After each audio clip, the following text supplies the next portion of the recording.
Hello, everybody, and welcome to April. I had to think about that then. Welcome to our April psychosomatic conversations. And today, of course, the three of us here, myself, Sean, Chrissy, and Linda. Our topic today, which fascinates me forever. Why global uncertainty affects us more than we realize. So we're really moving into our Trinity that we'll do. We'll do a set of three. And today's topic, it's about in times of change, can it be easy to stay in the mind, trying to make sense of what is happening around us? But the body is often already responding, holding tension, shifting energy, and signaling what we may not yet have words for. So, this is the first part of our three set series that we have. And we're looking at what's happening for global change, but also how it affects our inner world. Linda. As you said, fascinating topic. And it's one which, obviously seeing not just with our clients, but in our friendships and our circles and our families. From a perspective of working with clients, I'm really noticing a lot of heightened energy. And some of it is it's heightened around other things that aren't related to the external, but it's actually related to the whole nervous system being heightened without any other, causes. So when we're sort of obviously taking a look at that, it's like, how is your body responding to things that you may not have an awareness of are still filtering through into the body system? Mm, And of course, for others, it's very heightened. It's completely on the agenda from the time they wake up in the morning, turn the TV on, and see all this global unrest. So for some, it's an extreme level of anxiety that they're also noticing, and how to be with that mm, when their lives still demand attention. mm, Yeah, I'm finding it a very interesting developing space, and also recognizing that sometimes people have the intellectual understanding of what's occurring, what they need to do, but are bypassing some of the emotions around what's actually occurring in their body, and not necessarily being fully connected into their body. So, working with some basic principles on how do you actually emotionally connect back into your Mhm. body, not just at a physical level, but at an emotional level. How do you actually be? And I know we're going to explore this in a lot more detail today. So, yeah. looking forward Yeah. to the The conversation. image, Guys. the image that I had whilst you were talking was kind of like a duck on water running across the top of the water rather than immersing itself Yeah. Mm. into the movement of the shift and flow. Christy, welcome. Yeah, thank you. Welcome everyone for being here. Yeah, I'm really excited to talk about this too because I notice it in myself, I notice it in clients and friends and family. There's so much opinion and unrest and fear, and then sometimes certainty. And um, as I'm in it and I hear it and I witness it, I I'm reminded again and again how important it is to pay attention to my internal response and what is that? What are some of the cues that I can be aware of if I go into fear, if I catch myself going down a rabbit hole that's probably not the best rabbit hole I could ever jump down. And explaining to myself, let alone clients, this is how to begin to notice it because there is a sense of control that I think we can have within our own regulation in the nervous system. And that's really why we're doing this call today, Mm, is as a resource for ourselves, because we're all in it together, and a resource for you as part of our community to um, know that you are supported and we are held in a safe container, and whatever we can do to create more space within the container, this body, let alone the container of our community, is really important. Yeah, absolutely. And the the conversation of if we were to exist in a room by ourselves, there are so many things going on globally at the moment that are somewhat invasive into that room and into that space. Um, and and learning how to shore up our space so we can independently exist beyond being impacted by what's occurring in our immediate environment, but also in our society and then in our global environment. So we're looking at various layers of how information comes to us. We're looking at how we experience information, and then our interaction with that information as well. Mhm. So we're certainly looking at each of those levels mentally, emotionally, and physically, because the nervous system can be set off quite readily. And relative to our own personal history, the nervous system may already have habits and behaviors that are embedded in there, um, that were needed back then, but not now. So learning and understanding the nervous system and its one, its presence, and two, our direct relationship with it, our intentional relationship with it, but also our physical capacity to be able to draw it down to a silent place, a silent space. So the nervous system has a scale that it runs on where it's either at war or at peace. So, looking at the nervous system, we need to really understand if there's more disruption, then we need to practice more peace. And when I say peace, I'm referring to silence, I'm referring to comforting silence, which then creates space within who we are. So, my own personal experience with the nervous system, um, it has certainly been burnt, destroyed, impacted, and most certainly torn apart and then needed to rebuild again. So, and that's not just once or twice, it's various times that different events have occurred.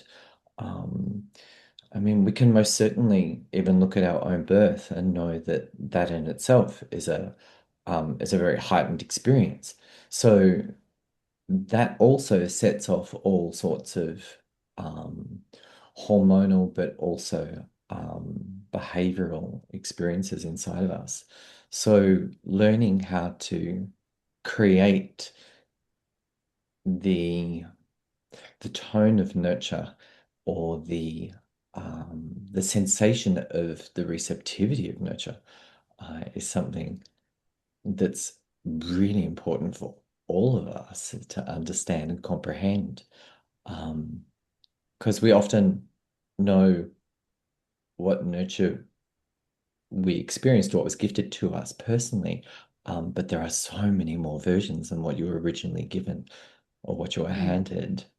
Um, Thankfully, I didn't quite realize that till later on, where it was like, oh, the ingredients of nurture is there's a lot more on offer than what I originally had experienced or was offered. Linda, what's been your experience of nurture? I will answer that. But as you were speaking, I kind of really connected with the comfort of silence and Mm, comforting that silence, because I think sometimes that is the missing piece. And it's really come up as well that that comforting is different from the different styles of how we work. It can be meditation, right? But yeah, meditation excellent. can create silence, but it doesn't necessarily for all people create connection. So Mm, that for me is that real missing piece of, so how yeah. do I actually be present and comfort that space? For me, my nervous system has shown up in different ways, and one of the areas that I look at for my own slightly if I'm getting out of balance, it can be as simple as taking a look at an activity that I might do or don't do regarding to self-nurturing. And Mm, probably the most significant one would be from when in the past when I went through a period of depression, mm. noticing that the car was on empty, the fuel tank literally is showing me, warning, warning, gonna run out of petrol, and driving past the petrol station and then getting Mm. into the car and it's like flat. Well, not quite flat, but Uh, almost on empty. yeah. So if I notice my tank, my energy tank is less than full, that would be some of the nuances which I've learned how to capture my attention towards them to go, oh, you're thinking about driving past this petrol station. To recognize that my body's actually showing me that I actually need to do some more self-care, self-nurture at that point. And for everybody who's feeling already activated because Linda has mentioned petrol. Oh, sorry, guys. Take a deep breath. We just acknowledge it, Deep all breath, right? deep breath. Okay, yes. Not because the petrol stations aren't actually open. No, this is a solid driving past them. Or all the other bits and pieces, right? Yeah. But I think it's really significant to start to just become aware of, do you have a pattern that you may notice that indicates that your body's going, okay, I'm starting to get into overwhelm. So I've just shared one of mine, and I think it's a really good thing to ponder on. Totally, totally. And it's also how we I get it, Linda. I get down to 4K on my fuel tank once. Thanks, Leanne.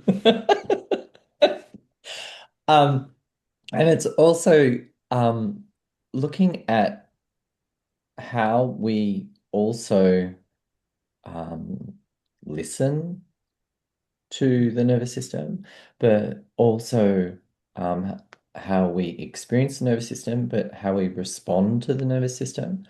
Um, each of those are quite important too, because sometimes we'll have habits that we do out of reaction rather than have an interaction with the nervous system in order to deactivate that. Christine. Mm. Um, I'm laughing. I was thinking of this the other day while I was exercising, because I know for me, if exercise for me helps to regulate my nervous system. I love to lift weights. I love to feel strong in my body. And when I hear my brain, if I'm feeling anxious or overwhelmed, what I will hear is, you don't have time to do that. Look at your list you have to do. And I'll override that self-care with a list. And one of the things that I'm so aware of, like just like Linda driving by the gas station, is um, saying yes to things I should be saying no to stay busy and stay distracted. So I don't have to look at the thing like I need gas, internal gas, probably more so. And when I start avoiding things that matter to me the most, that is a big red flag. And sometimes it takes a few reminders for me, but I've learned to pay attention to those, because when I do pay attention, my nervous system comes right back down. When I show up and I pick up the weights, like the simplicity of exercising my body and creating strength literally calms my nervous system down. And then I can leave and I'm like, okay, world, here we go.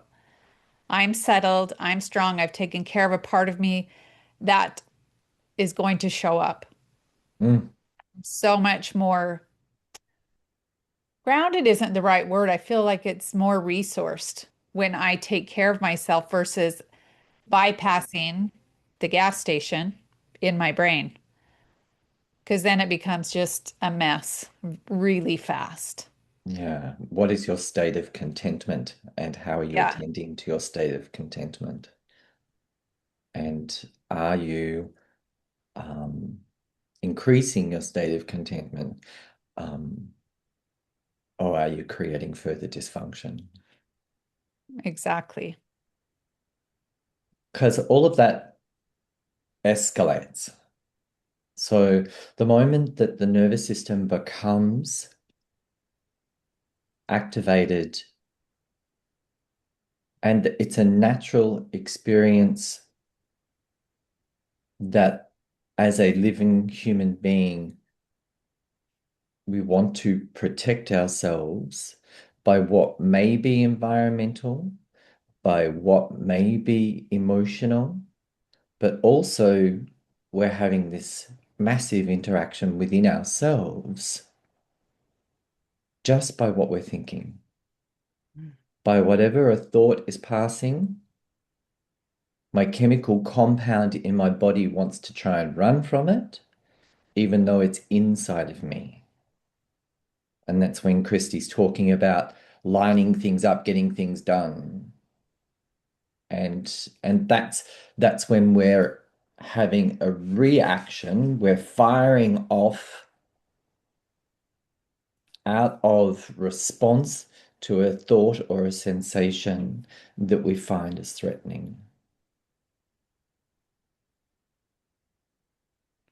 And that may show up in also different areas in relationships as well, like where you come home and your person, your partner is there doing something that they probably normally would do, but today it's getting really annoying and it's getting really frustrating. And it's partially because you've been so busy in the mind and doing things, you come back and then they do something that activates that this is actually a response that's occurring within you.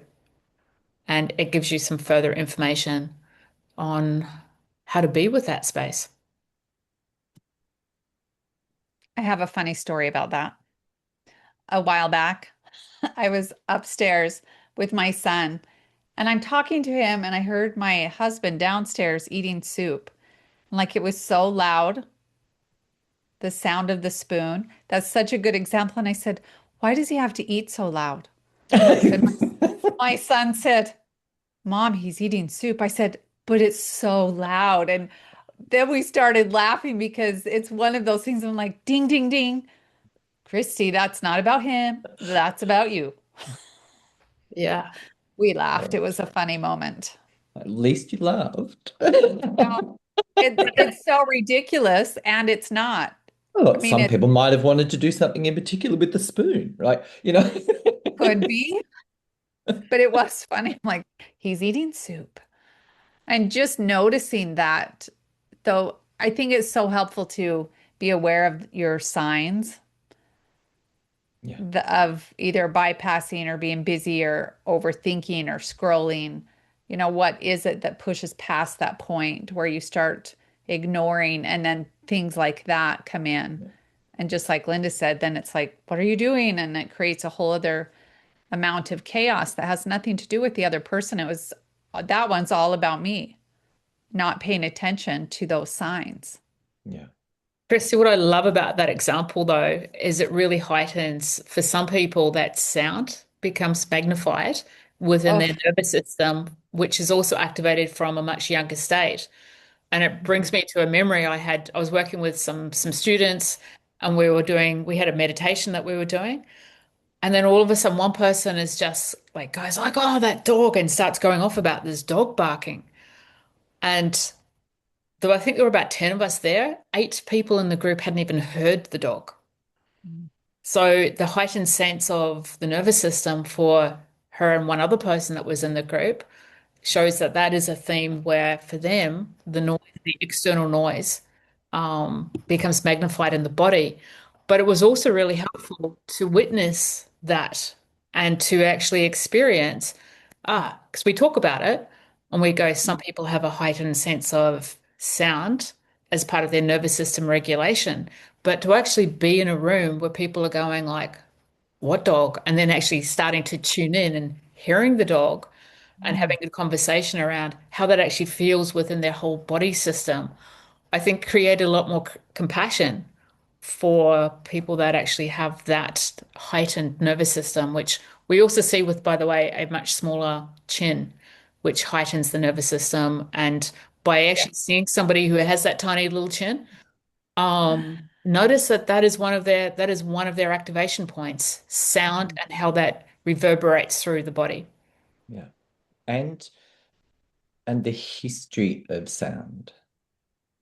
Mhm. So Mm, usually there'll be something historically um, that matches Mhm. the threat of sound. yeah. So it keeps coming back to our innocence. It keeps coming back to our own personal security. It keeps coming back to our sense of comfort or sense of self. And when I say sense of self, it's the existence of the self relative to the environment. And that's incremental. So for some, the depth of security around them as they were growing up may have been superbly embedded that they feel safe inside their form. But for others, that's not necessarily the case.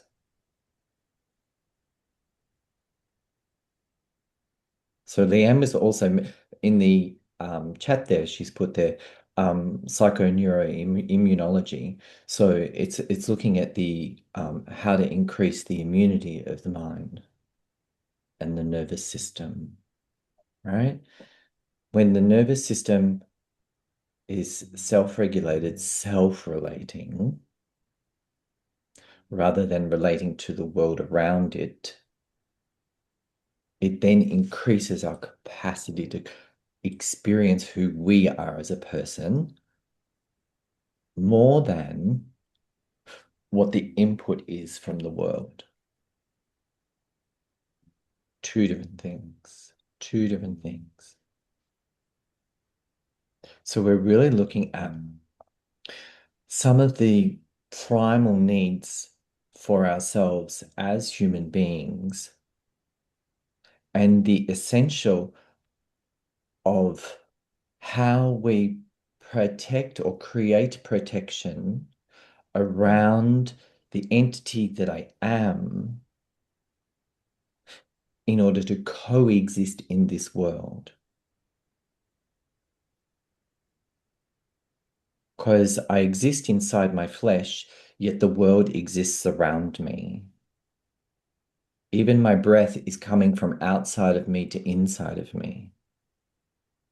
We are continuously interacting with what's around us. And how I stabilize within myself also creates an enjoyable exchange with what I'm interacting with.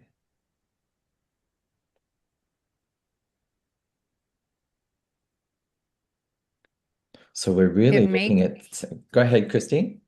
well, hearing that, it makes me ask the question, like, what's happening in my body when there's that type of activation as I'm relating to the outside world? What are some of the first reactions that happen? Doesn't mean what's happening out here is wrong. What's happening in here? So I can start to create a relationship with my nervous system. It doesn't mean the outside is bad, wrong, or dangerous necessarily. What it means is, okay, how am I relating to that? And can I create some practices and some understanding around the activation and how to settle the nervous system? Or even take one step back and go, how am I disconnecting Mm, from our environment in order to connect with who I am? hmm Yes? How am I, when I say disassociate, what I'm actually asking for is how am I behaving if I choose to detach from global media? How am I experiencing who I am in the existence of where I am when I'm no longer listening to others' inputs or influences? Who am I experiencing when I take a breath in for who I am rather than for all that others are? Yeah, it's interesting, Sean, that you're saying that as well, because you're saying list watching the behavior, and that's certainly a really great one to notice the behaviors, Mm, but even the feelings that go into the thought of watching, Hmm. because the yep, thought of watching starts to also then give the body sensations. yep. And then if that is a familiar pattern, how that relates to past patterns for that person as well. Is independence something that I appreciate? Is independence something I honor? Is independence something that affirms who I am? Yeah. And I think it's really important to make just for the awareness of this is not about right or wrong. Mm-mm. This is just about actually taking a look at what is. And sometimes even within one's own body system, you can make the feeling wrong. So as you start to learn how to witness your body and experience your body through that loving, kind witness, then you can lean in more to your body sensations. And like the emotions we don't like, the body sensations are sometimes we push away rather than lean into. Mm, And it takes practice, but the art of it is in the simplicity of taking the breath and noticing. mm.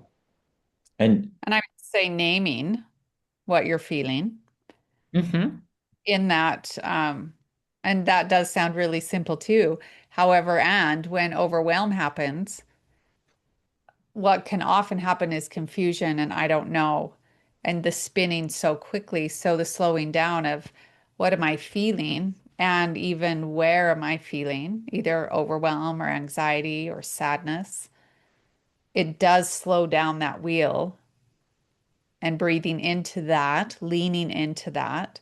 Your nervous system will, there will be create more of a trust between your brain and your body instead of the brain trying to override everything that's being felt underneath it.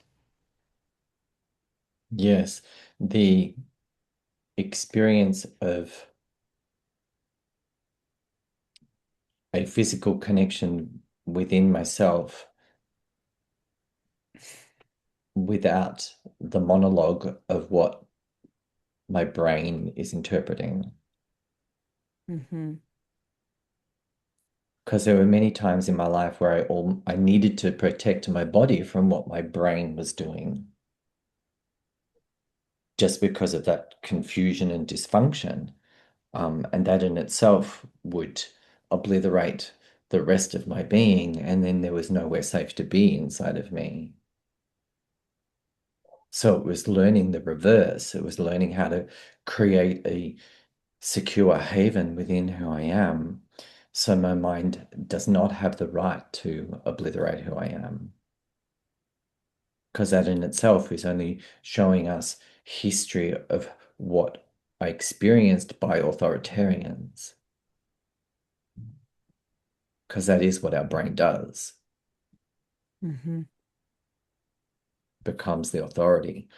And it's not, I'm the author, not my mind.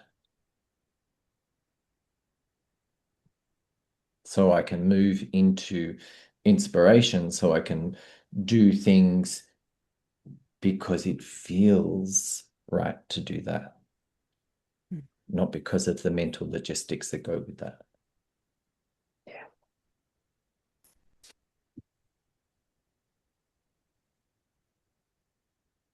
So what happens next, right? So I called my experience isolation, um, because that word helped my mind recognize the incubation space I needed. So I'm no longer feeling out to how everyone else is doing it or what the world is doing or um, at, at one point in my own journey, I needed to have a guide that helped me with me. And that was about focusing on my breath. Mm. Just so I could have a breath without, and I'm going to say without influence. So I could experience a breath without a thought. So I could experience a breath without a reaction. So I could experience a breath that could feed my system without me having to direct it.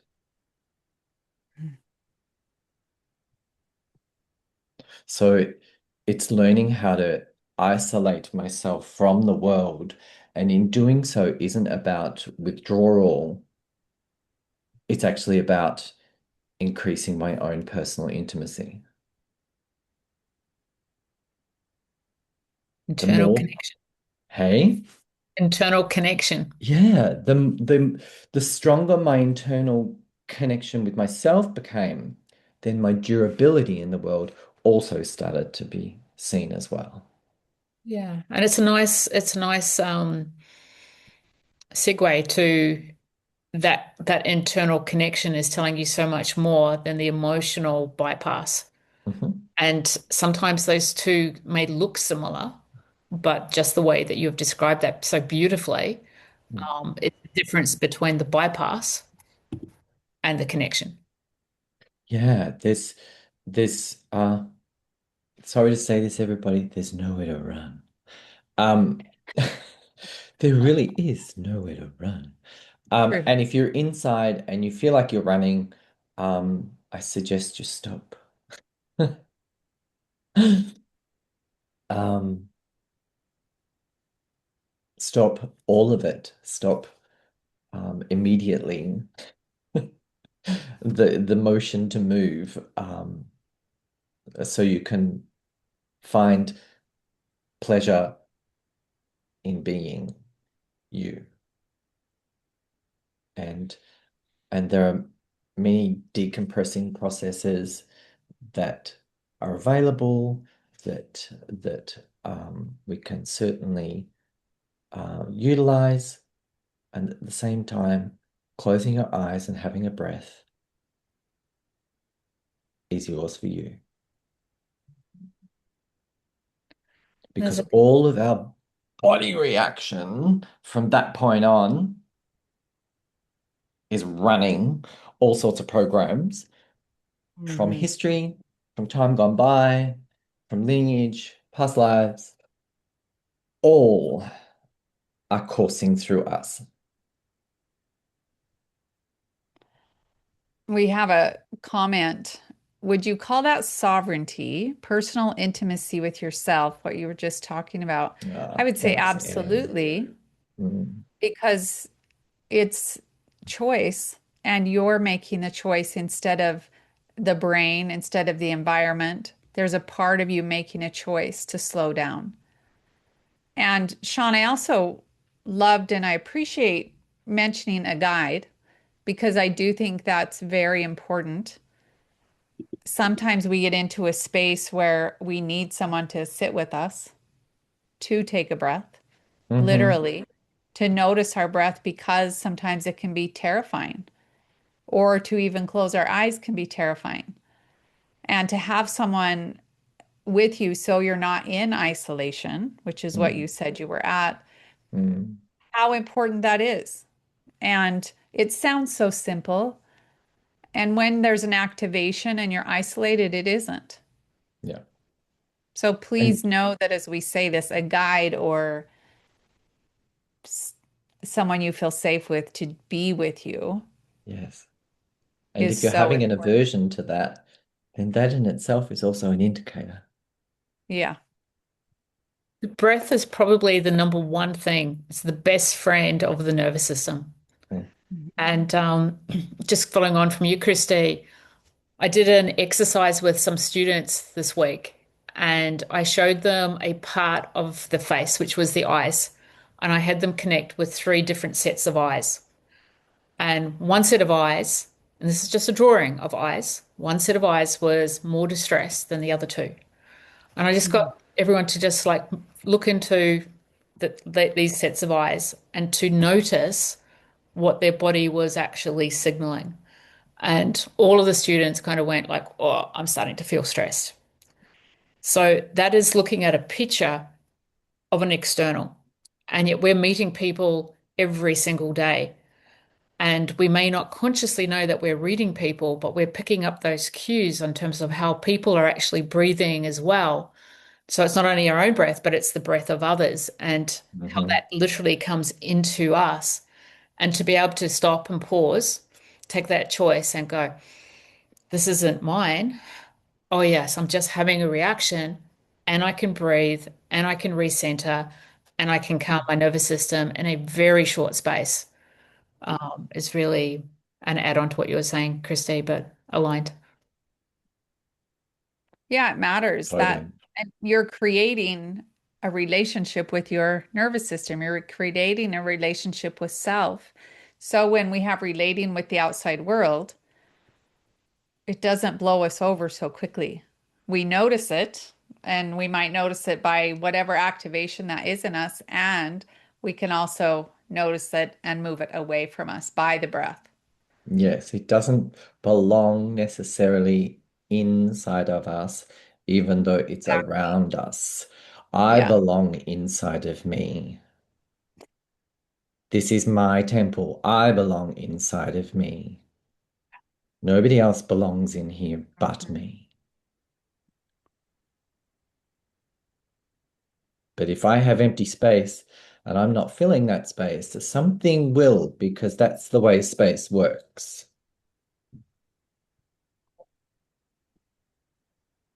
Very good point. I'm just going to mention something random here because it's come into my field recently, but it's a little bit left field. You might notice that a person or people or situation or event comes into your awareness and you're trying to actually be in the presence of yourself doing your own breath work. And then all of a sudden, this person might keep showing up, or people or situation. Um, you're able to actually take that and recognize that maybe that's an external influence also wanting some assistance from you.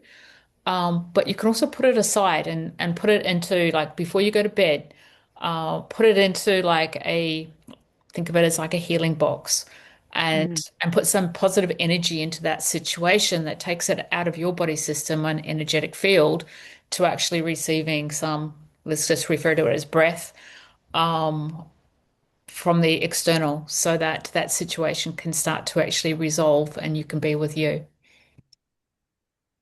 Mhm. Yes, absolutely true.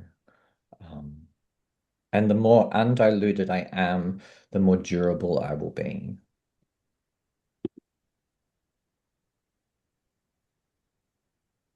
Makes sense? Absolutely. Great. So the part of the reason that we needed to go into the basics of this topic um, was because Cynthia brought up a question last month. And um, can I ask you, Linda, to read out her question? Absolutely. Thank you. I recognize that cortisol floods into my body and can be seen in the shape of my thighs. Even though I understand the story of the past isn't happening now, the tissue is changing and I have heightened awareness. I would like to know about why this is happening. I'd like to know more Okay. about why this is happening. So there's various approaches to this. Well, let's start really simple first, because she mentions cortisol. And people may or may not know what that is, that it's a hormone that becomes activated in our system when we are under threat. Mhm. Right. So, um, flight, fight, fawn, and freeze. All of those are responses, but all of those are also cortisol experiences. Yeah. And release from the adrenals. And the adrenals, of course, are like a battery pack for us. So if you have mid-back issues, it means your adrenals are also overwrought, overactivated. So we need to be able to interact and also decompress. So we need to activate in order to come back to a point of sovereignty. So if cortisol has created an overactivated system in our body that keeps repeating itself, then we also find that our body becomes inflamed. There's inflexibility that happens that aligns itself with that. You can also find that the body itself becomes enlarged in a way. Yeah, because everything's pumping in a hyperactivity mode. Christy. In that pumping of the hyperactivity, Mm, understand that we have our body doesn't understand time, first and foremost. mm, So, if you have a memory of something that happened, the soft tissue in the body is our emotional response. So, with the legs and the change in the shape of the legs and the tissue, we're looking at if you get activated or you think about a story again and again and again, perhaps that happened when you were a child. What happens in the body is the cortisol comes in, the kidneys get affected every single time, even though it happened a while back. And the importance of learning about, I believe, learning about somatics and the nervous system is, oh, there's that feeling. Sometimes it's a numbness in the legs. Sometimes it's restless legs. Sometimes it's like tree trunk. I had a client last week, they feel like tree trunks, I can't move them. Something is being activated to get your attention, to pay attention. What's going on in my system that's creating more heaviness or disconnection or the feeling of running and I can't leave? There's a part that's asking to be I use the word witnessed, what is coming up that's being asked to be seen and acknowledged so that that pattern doesn't continue to loop. Because what happens is it happens in the brain and then the body goes, oh yeah, we're in danger again. Oh yeah, this is happening again, even though it isn't. And as we as we understand how that system works, we can, like the question about being sovereign and choice, we can choose something else by slowing down in it, being curious, and probably either journaling or asking for some guidance in that, all because relative, otherwise it continues to loop again. yeah, all relative to um, when and how. Um, because sometimes we may have a symptom in our body that we feel like has always been there. So it's been there a very long time.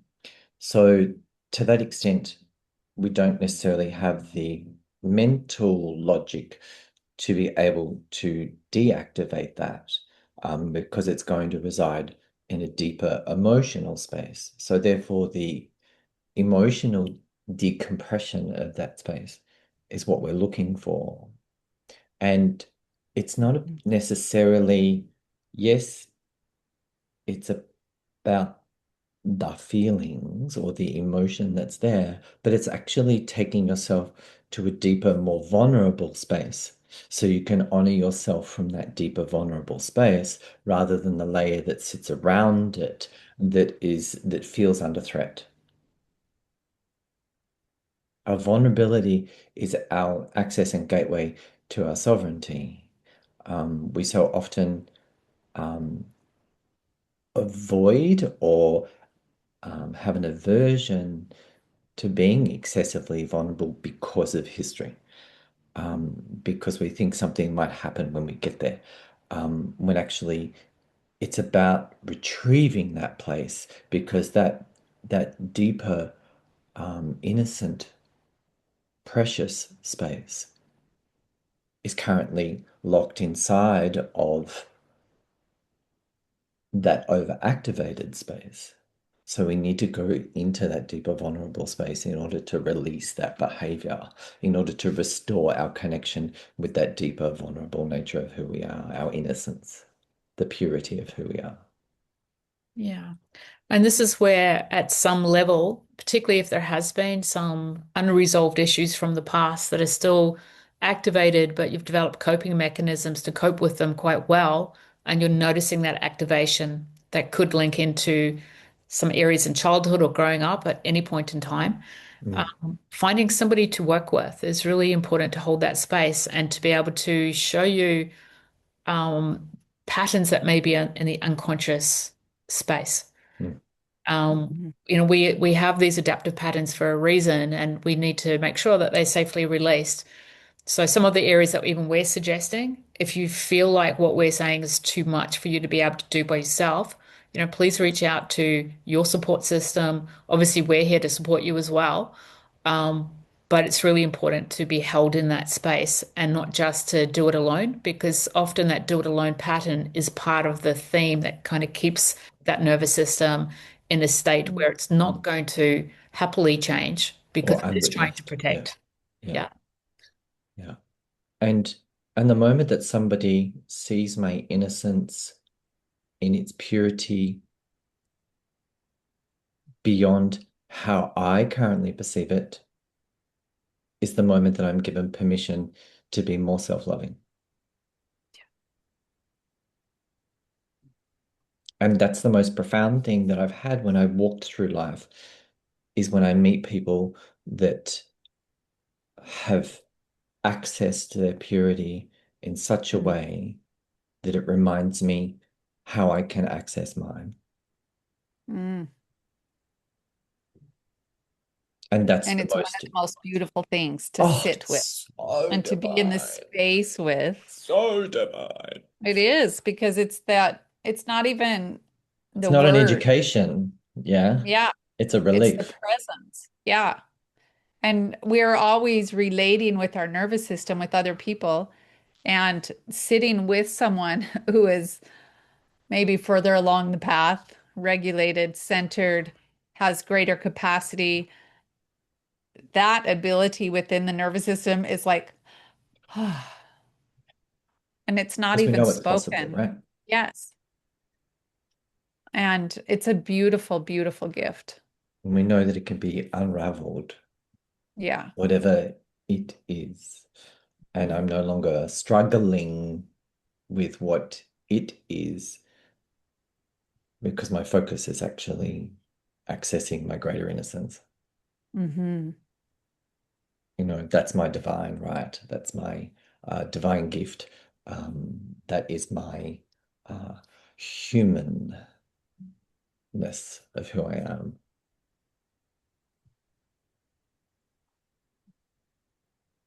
Mm.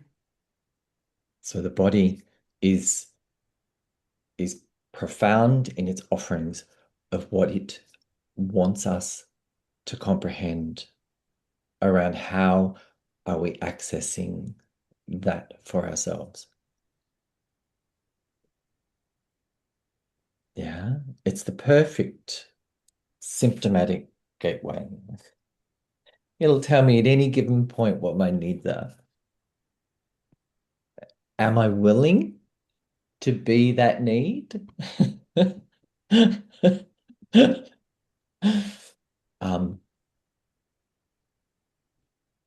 that's only for us as an individual to answer. And it can become a lot more interesting, a lot more curious, a lot more fun when you listen to the smaller nuances rather than trying to react to the really large ones that come through. But either way, Yeah. either way, they both give profound insights. And sometimes it's those, I call them emotional workshops. yeah, sometimes those huge events are an invitation to just, sit back, breathe, come back to basics. Mm, yeah. And it really is about the basics. And you're very welcome, Leanne. Leanne's just saying she's loving the session. Um, how playful am I with myself? Or not. Or not. Good point, Linda. Yeah. Um, Mm, for me, being playful is an essential invitation for my innocence to rise. mm, My innocence can't or won't rise if playful is off the list. If mm. things get too serious, my innocence hides. And the flip to that, playfulness can also be a distraction as well. So it's got the place at both ends of Or the if you go scale. too far. Yes. You go too That's called an addiction. because often that's a, Oh, that's a deflection as well, right? Yeah. So yeah, it can Yeah, be. yeah. Go out, play hard. Yes, been there, done that. Moderation, moderation. I never knew it was a thing, but apparently it's a thing. Um, it's a Oh, scale, yes, and a balanced one at that, right? always, yes. And to invite some more play in for many. And and on that note, this kind of pushes us into our next part of our series, right? The next part of our series is the wisdom of the body. So looking at it as a guide rather than something that's a disruption or a disturbance in our life. You know, our bodies are our dedicated calling, and you can think of them as multiple phone calls happening all at once that you're asked to talk to, which is possible. And also, what is the tone of voice that you're using on that phone call? Mm, Yeah. Are you deactivating something or reactivating something? Um, Thank you, Kyle. I am such an observer, and I wonder how much just walking around seeing people like in the mall may be influencing me, probably on a mm, subtle level. Yeah, and feel free to also breathe out into the space. Feel free to bring a signature to the space. Feel free to add something to that environment. It's called you. mm. and maybe we can look at that also next week, Gail, if you did, or next month, take Yeah. that opportunity, and for anyone who's listening here, to actually, as you're going into an environment that would normally create a lot of internal stress or feeling that you are overly sensitive to the people around, to take a breath in, feel that love on the inside. And as Sean said, just imagining that you're just breathing out positive vibes and wishes for everyone that happens to be walking. It's an offering, it's a remembrance, it's a Mhm. um yeah, it's a divine email. Yeah, sharing your divinity reminds me of mine. So Yeah. Yeah. Beautiful. thank Okay. you everybody for coming along this month. Thank you, everyone. Um, may you enjoy um, deactivating a lot of those influences, um, time and space, in order to reunite with your divine presence. And we look forward to playing again real soon. Thank you for your Thank messages you. today. Lou has popped in there. Remember, with others, they are not responding to me. Sorry about my unstable internet connection. Okay, they're all good, Lulu. Um, take care, everyone. Look after yourselves, and most certainly everybody else.